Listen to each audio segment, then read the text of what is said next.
Hey, thanks for joining us on what's probably going to be another short cemetery visit. I'm here at the Mount Washington Cemetery in Kansas City, Missouri, here to talk about who's buried right here on this piece of ground. Jim Bridger, the famous explorer of the Old West, helped blaze trails, the Oregon Trail, to Oregon and California.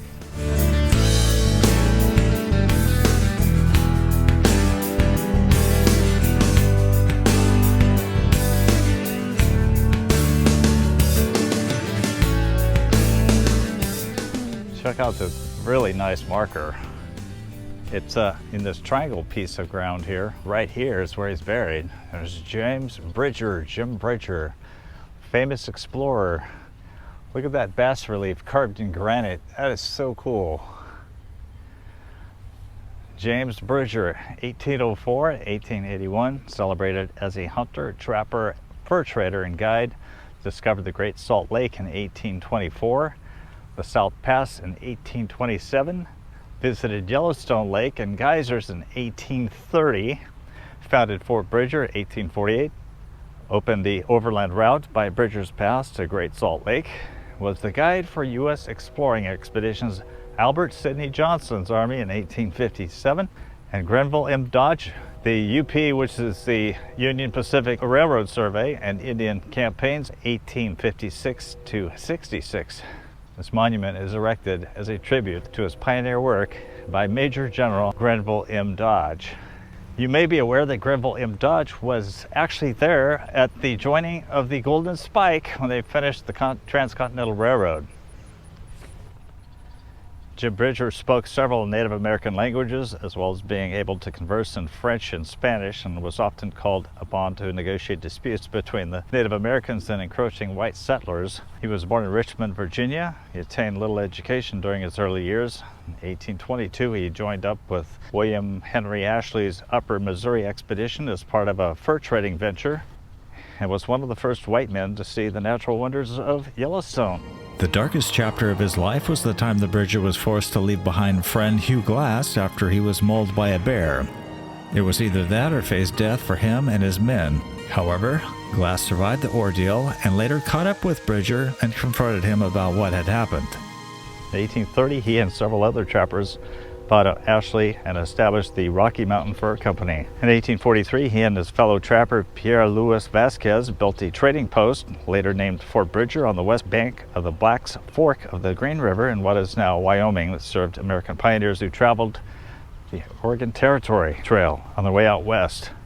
Now in 1850, because of his skills, he found a southern route through Wyoming that shortened the Oregon Trail by about 61 miles, which is a shorter and safer route for them.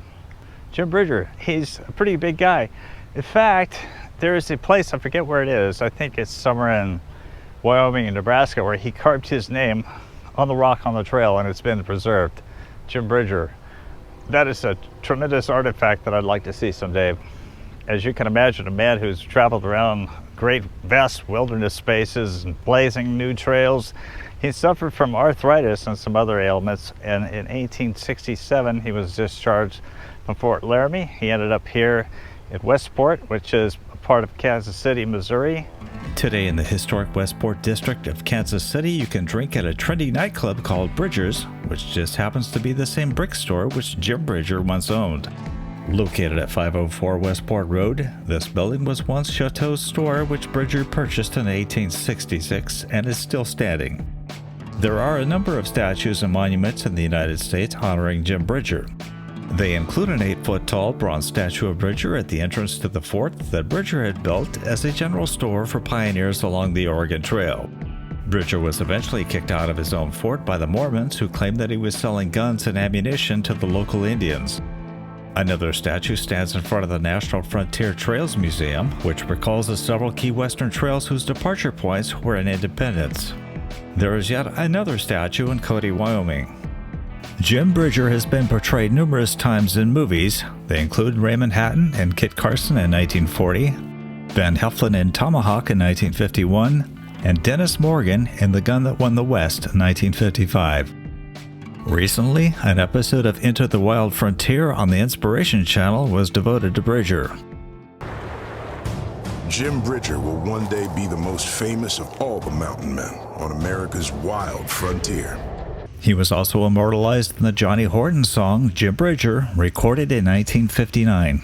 But I doubt if we'd have been here if it weren't for men like Jim.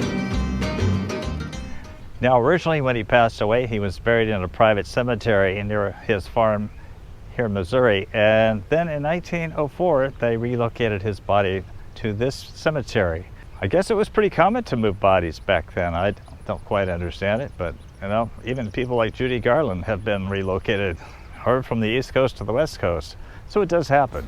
Thank you so much for helping us pay tribute to Jim Bridger today on this episode of History Hunters. A lot of people don't know about Jim Bridger and his contributions. With our interstate travel today, we don't even think about going from the east to the west. It's easily done on these highways, but think back to the days of this man when everything had to be mapped out and explored and scouted out. Just a tremendous effort. And then the creation of roads. That was an effort all by itself. That it blows my mind, actually, when I think about the formation of roads and highways in this country. Please give us a like and a comment as well. Thank you so much.